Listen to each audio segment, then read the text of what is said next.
কাছে প্রিয়। এবার আল্লাহর নবী সাল্লাল্লাহু আলাইহি ওয়াসাল্লাম বললেন, ওয়াজুইলাত কুররাতু আইনি ফিস সালাহ। তিন নম্বর আমি নবীর কাছে সবচেয়ে প্রিয় জিনিস হইল যে আমার চোখের শীতলতা হইল নামাজ। আমি নবী নামাজকে খুব আজমত করি, মহব্বত করি। চিল্লায় বলেন সুবহানাল্লাহ। তাহলে কথা মনে রাখবেন, নবীর কয়টা জিনিস প্রিয়? জোরে বলে কয়টা জিনিস প্রিয়? এক নাম্বার সুগন্ধি, দুই নাম্বার মহিলা জাতি, তিন নাম্বার নামাজ। এই তিনটা জিনিস নবীর প্রিয়। আচ্ছা বলেন, এই তিনটা জিনিস আমাদেরও প্রিয় হওয়ার দরকার আছে কিনা? কথা বলেন আছে কিনা? আমরা তো একে অপরকে অনেকেই অনেক রকমের পছন্দ করি, আছে না? এখানে যতগুলো মানুষ আছে সকলের এক এক রকম এক একটা পছন্দ আছে কিনা বলেন? এক এক রকম পছন্দ। কথা বললে অনেক লম্বা হয়ে যাবে, মনে কষ্ট পাবেন। আসলে কষ্ট পাওয়ার কিছু না। আমরা অনেক সময় বলে থাকি যে কোরআন হাদিসের কথা বলতে এসে হুজুর রাজনৈতিক কথা বলতেছে। আরে ভাই, পছন্দের কথা বলতে গেলে তো যতগুলো মানুষ আছে সকলের এক একটা জিনিস পছন্দ। কথা বলেন ঠিক কিনা? কিন্তু নবীর পছন্দের সঙ্গে আমার পছন্দ যদি মিলে, তাহলে আমি বুঝতে হবে আমি একজন খাঁটি ইমানদার, আমি নবীর আশিক, আমি নবীর উম্মত। কথা বলেন ঠিক কিনা? এক একজনের পছন্দ আছে সাদামাজি করা। কথা বলেন আছে কিনা? এটাকে খুব আজমত করে, মহব্বত করে সাদামাজি করা। নিজের হালাল স্ত্রী আছে, তারপরে অন্যের স্ত্রীর সঙ্গে টাঙ্কি মারে, আছে কিনা? এটা তার কাছে বড় পছন্দ, এটা তার কাছে বড় পছন্দ। কিন্তু একটু চিন্তা করে দেখেন, নবীর পছন্দের সঙ্গে আপনার পছন্দের মিল আছে কিনা? আপনার ক্ষমতা আছে, শক্তি আছে, অন্যের উপর জুলুম করা আপনার পছন্দ। সাবধান, নবীর পছন্দের ব্যতিরেকে অন্য কোনো জিনিস আপনার পছন্দ হইলে বুঝতে হবে আপনি নবীর আশিক হইতে পারেন নাই, নবীর উম্মত হইছেন, আশিক হতে পারেন না। মুসলমান ভাইরা, যখন নবী আলাইহিস সালাম তিনটা জিনিসের বর্ণনা করে দিলেন, নবীজির সবচেয়ে গরিব কদর একজন সাহাবী হযরত আবু বকর সিদ্দিক রাদিয়াল্লাহু তাআলা আনহু দাঁড়ায় গেছেন। ডাক দিয়ে বলেন, নবীজি আপনি যদি অনুমতি দেন গো নবী, আপনি যেমন এই পার্থিব দুনিয়ার তিনটা জিনিস পছন্দ করেন, ঠিক তদনুভাবে আমি আল্লাহ করারও তিনটা জিনিস পছন্দ। যদি একটু বর্ণনা করার সময় দেন, একটু বলার সময় দেন গো নবী, তাহলে আমার পার্থিব দুনিয়ার তিনটা জিনিসের পছন্দের কথা আমি বলতে পারি। বলেন মারহাবা। আরো জোরে বলেন মারহাবা। আল্লাহ নবী সবচেয়ে গরিবুল কদর একজন সাহাবী সিদ্দিক আকবর রাদিয়াল্লাহু তাআলা আনহু বলেন, নবীজি আপনি যদি কোনো অনুমতি দেন গো নবী, এই দুনিয়ার পার্থিব দুনিয়ার তিনটা জিনিস পছন্দের কথা আমি আবু বকর বলতে পারি। এবার নবী ডাক দিয়ে বললেন, আবু বকর রে, যা বলো বলো, তোমাকে আমি অনুমতি দিয়ে দিলাম। এই দুনিয়ার পার্থিব দুনিয়ার কোন তিনটা জিনিস তোমার কাছে প্রিয়? এবার তুমি বলো আবু বকর বলো। এবার সিদ্দিক আকবর রাদিয়াল্লাহু তাআলা আনহু ডাক দিয়ে বলেন, ইয়া রাসূলুল্লাহ, ইয়া হাবিবাল্লাহ, নবীজি এই দুনিয়ার পার্থিব দুনিয়ার তিনটা জিনিসের মধ্যে প্রিয় তিনটা জিনিস আমার প্রিয়। এক নাম্বার হইল আন-নাযরু ইলা ওয়াজহি। বলেন মারহাবা। ইয়া রাসূলুল্লাহ, আমার এই দুনিয়ার পার্থিব দুনিয়ার জগতের মধ্যে তিনটা জিনিসের মধ্যে প্রিয় এক নাম্বার জিনিস হলো আন-নাযরু ইলা ওয়াজহি, আপনার চেহারার দিকে তাকায় থাকা। বলেন মারহাবা। আবু বকর রাদিয়াল্লাহু তাআলা আনহু আল্লাহর নবী সাল্লাল্লাহু আলাইহি ওয়াসাল্লামের সবচেয়ে জলিলুল কদর একজন সাহাবী। এই সাহাবী ডাকতে বলেন, নবীজি এক নম্বর পছন্দ হইল আন-নাযরু ইলা ওয়াজহি, আপনার সুন্দর চেহারার দিকে তাকায় থাকা।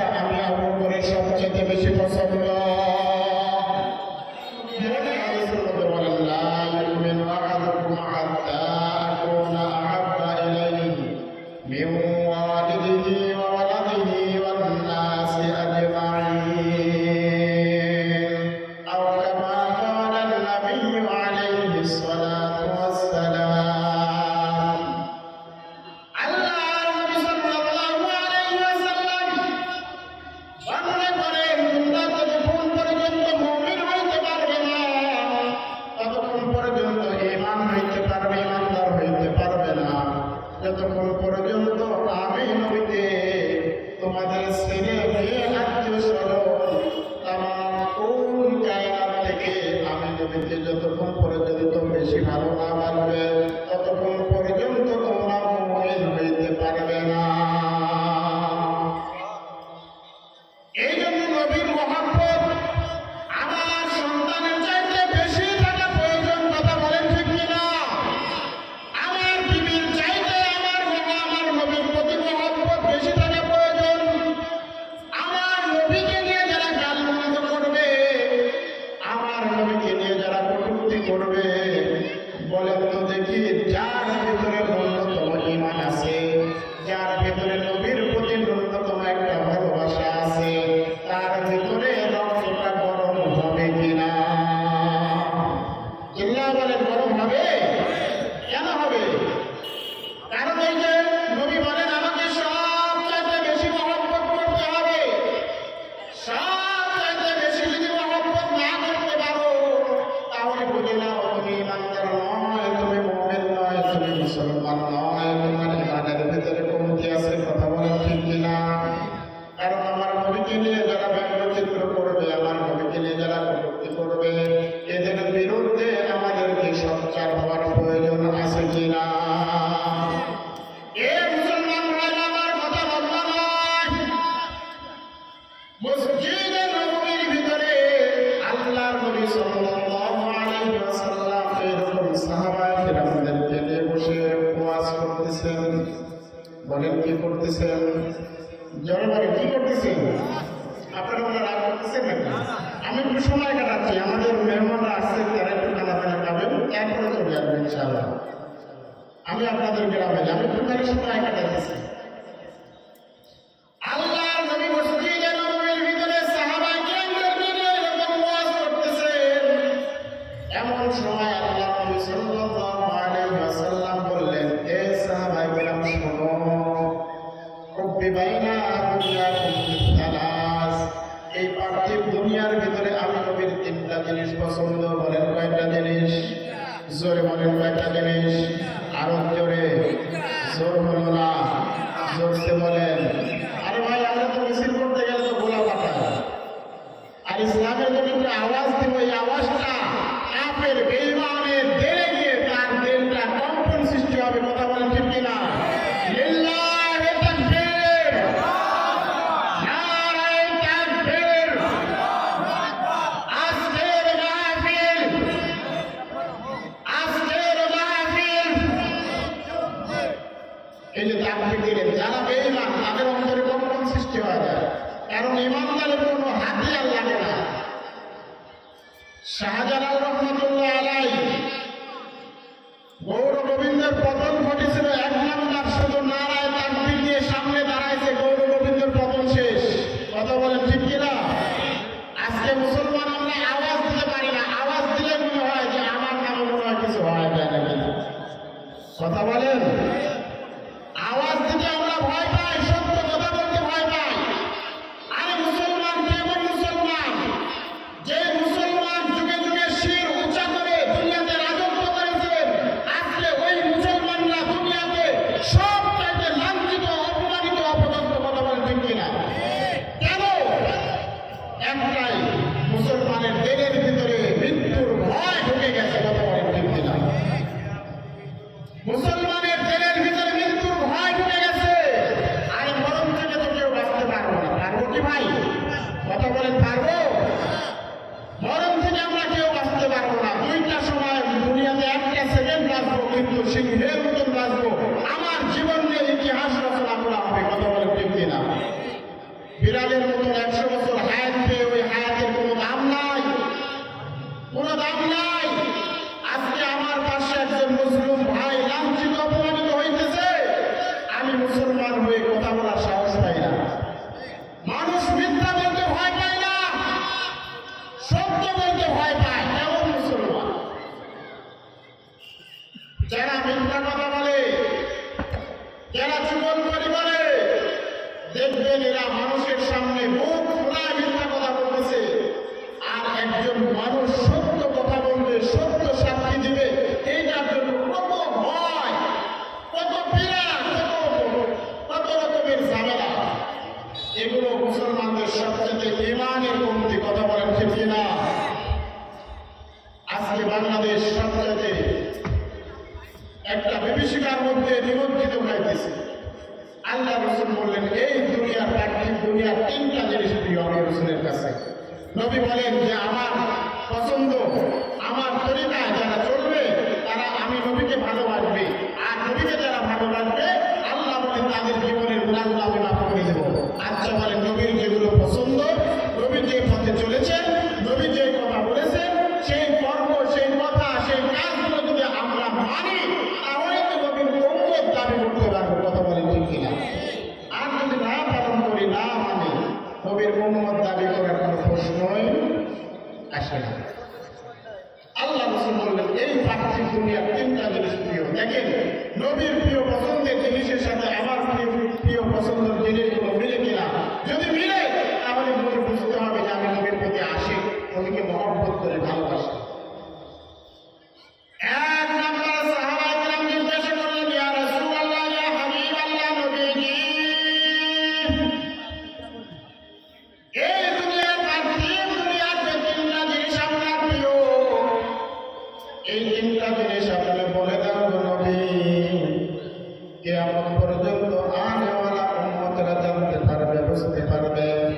এক নাম্বার আমার দয়ার নবী ডাকতে বললেন সাহাবায়ে কেরাম শোনো, এই পার্থিব দুনিয়ার এক নাম্বার প্রিয় জিনিস হলো অর্থহীন। আমি নবীর কাছে সুগন্ধি বড় প্রিয়, সুগন্ধি বড় প্রিয়। আমি নবীর কাছে সুগন্ধি বড় প্রিয়। আমি সুগন্ধিকে আজমত করি, মহব্বত করি, ভালোবাসি। এবার সাহাবায়ে কেরাম প্রশ্ন করলেন ইয়া রাসূলুল্লাহ নবীজি, দুই নাম্বার আপনার প্রিয় জিনিস কি বলে দেন গো নবী, কিয়ামত পর্যন্ত আপনার আনেওয়ালা উম্মতরা জানতে পারবে, বুঝতে পারবে।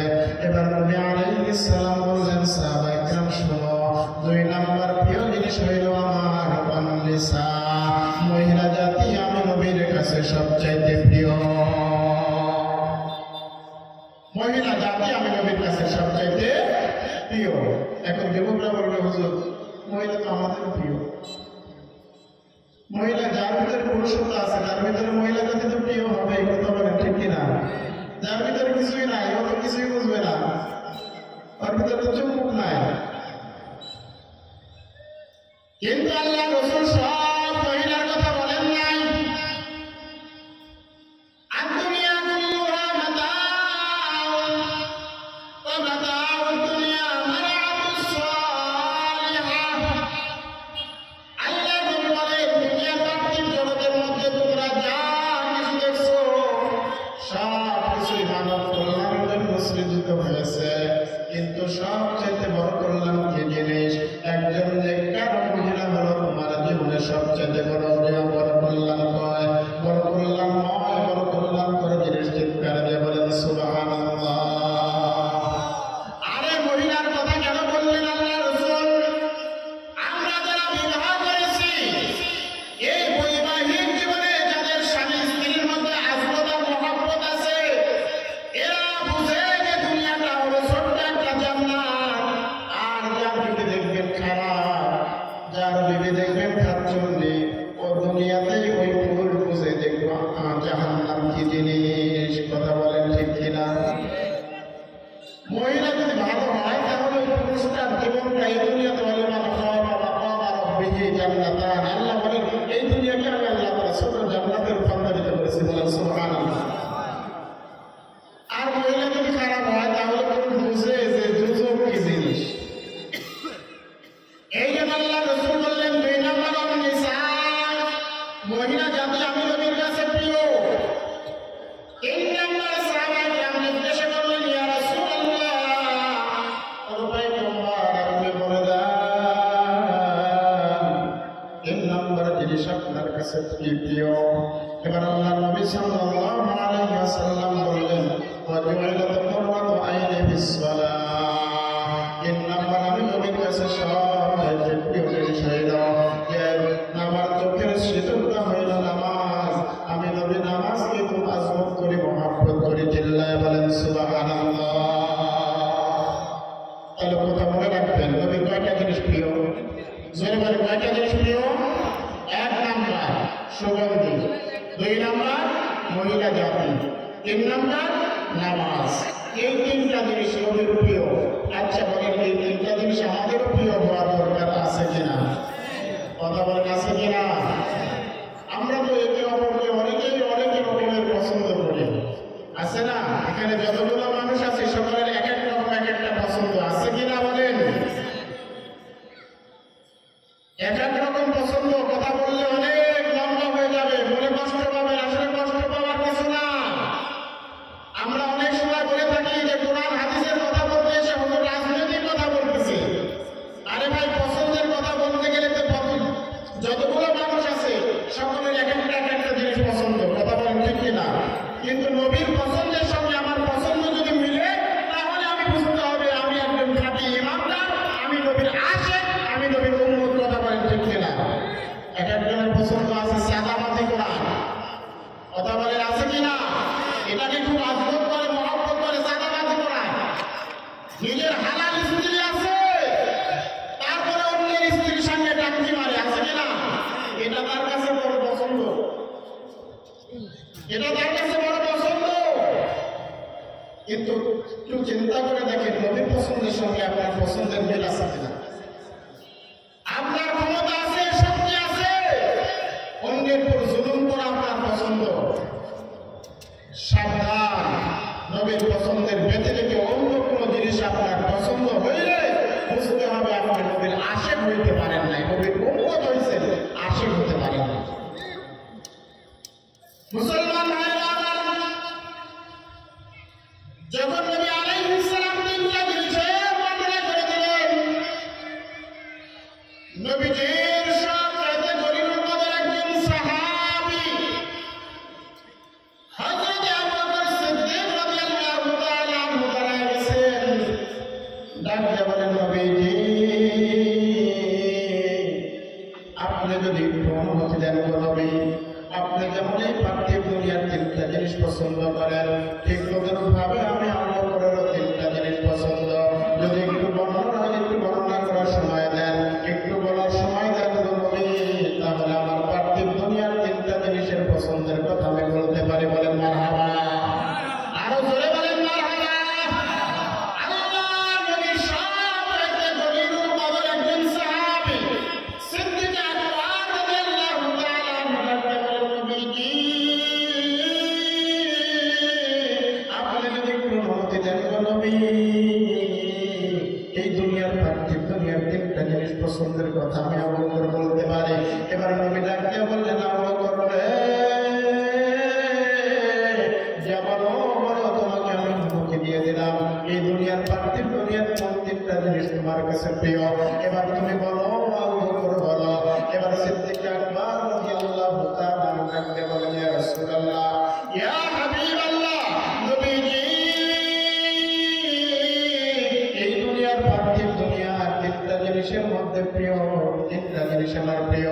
1 নাম্বার হইল আন-নাযরু ইলা ওয়াজহি। বলেন মারহাবা।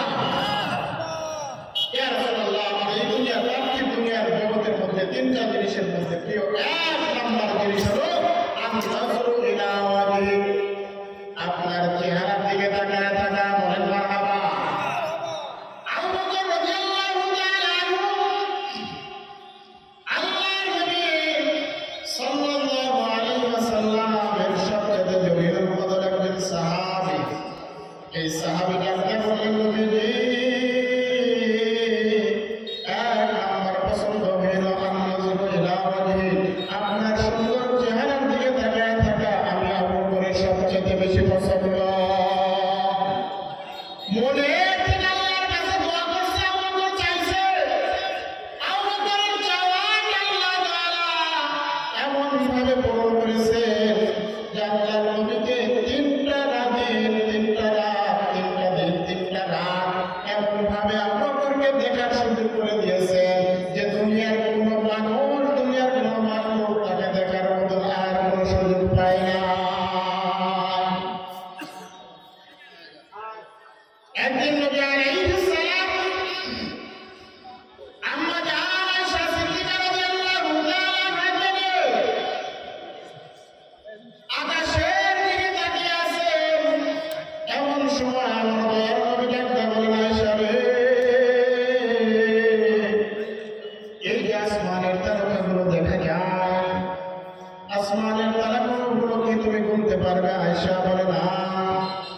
যদি করতে না পারো, এই আশাকালে আকাশের মধ্যে যতগুলো তারকা দেখা যায়, আমার উম্মতের মধ্যে, আমার সাহাবীদের মধ্যে এমন একজন সাহাবী আছে যার নেকি আকাশের তারকার চাইতেও বেশি।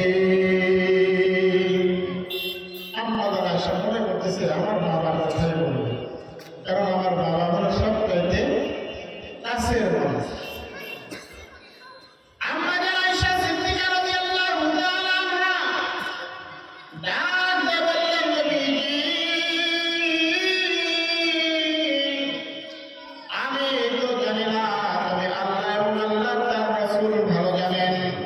আমি বললেন আয়েশা রে শোনো, এই আসমানের তারকারানির চাইতে আমার সাহাবীদের মধ্যে সবচাইতে বেশি নেকিওয়ালা হইল হযরতে ওমর।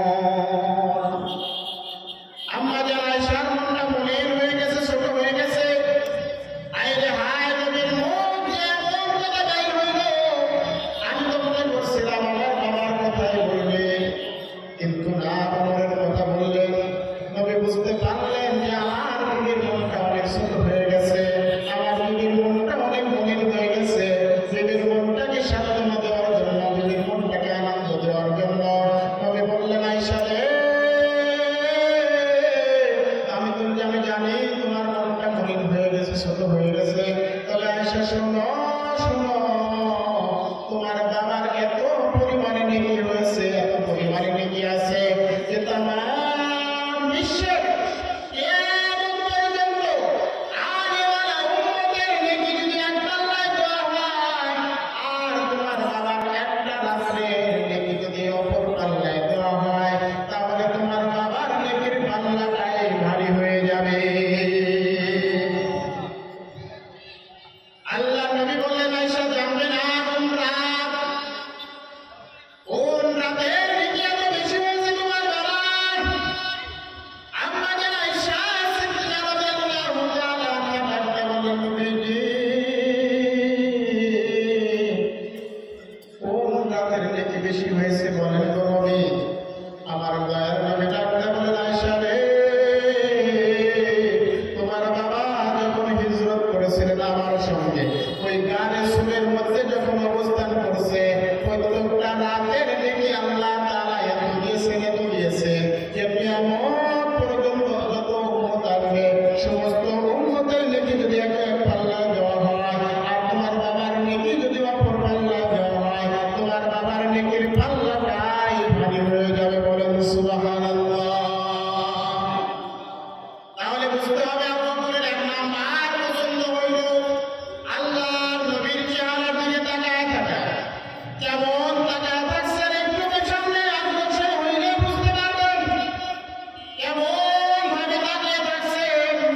আল্লাহর নবী সাল্লাল্লাহু আলাইহি ওয়াসাল্লাম তার জলিলুল কদর সাহাবী হযরত আবু বকরকে ডাকতে বলেন, আবু বকর, এই মক্কা ছেড়ে মদিনায় যে কোনো দিন যে কোনো মুহূর্তে হিজরত করা লাগতে পারে।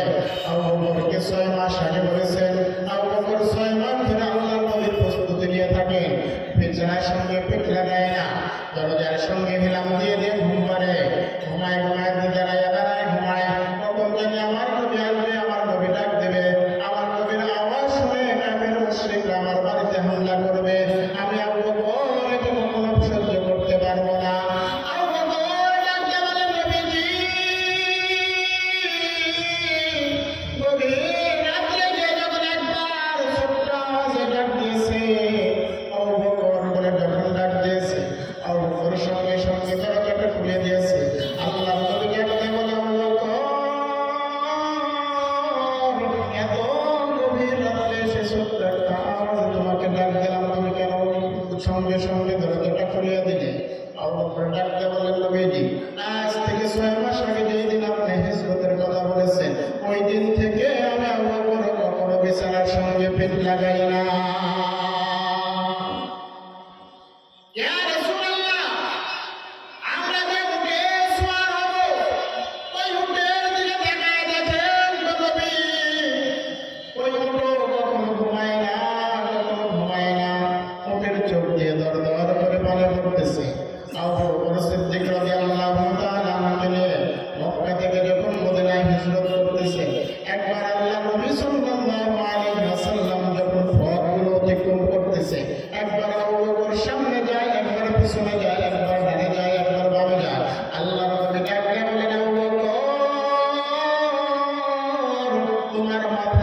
ঠিক আছে নাকি, তুমি এমন করতেছো কেন? আবু বকর ডাকতে বলেন, নবীজি আমার মাথা ঠিক আছে, আমার মাথায় কোনো সমস্যা নাই। আল্লাহর নবী প্রশ্ন করলেন, আবু বকর তুমি একবার সামনে যাও, একবার পিছনে যাও, একবার ডানে যাও, একবার বামে যাও, এর কারণ কি? আল্লাহ নবী সাল্লাল্লাহু আলাইহি ওয়াসাল্লাম জলিল কদর সাহাবী ডাকতে বললেন, নবীজি আমি যখন আপনার সামনে যাই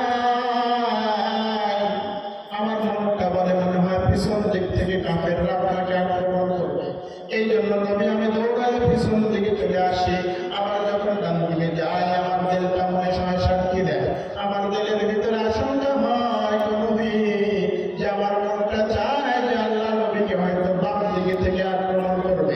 এই জন্য নবী একবার ডানে যায়, একবার বামে যায়। আল্লাহ নবীর মহব্বত করে মহব্বত থেকে আল্লাহ নবী সাল্লাল্লাহু আলাইহি ওয়াসাল্লাম দোয়া করলেন। কানে সুরের ভিতরে যখন প্রবেশ করলেন আল্লাহ নবী সাল্লাল্লাহু আলাইহি ওয়াসাল্লাম বললেন, ইয়া রাসূলুল্লাহ, ইয়া হাবিবাল্লাহ, আপনি একটু ওয়েট করেন, আগে কানে সুরে আমি আবু বকর আগে সর্বপ্রথম প্রবেশ করব, গুহার ভিতরে আমি আগে ঢুকবো, গুহাটাকে পরিষ্কার করব, পরিষ্কার পরিচ্ছন্ন করার পরে তারপরে আপনি নবী প্রবেশ করবেন। এবার সিদ্দিক আকবর যখন কানে সুর গুহার ভিতরে প্রবেশ করেছে, গুহাটাকে সুন্দরভাবে পরিষ্কার করেছে।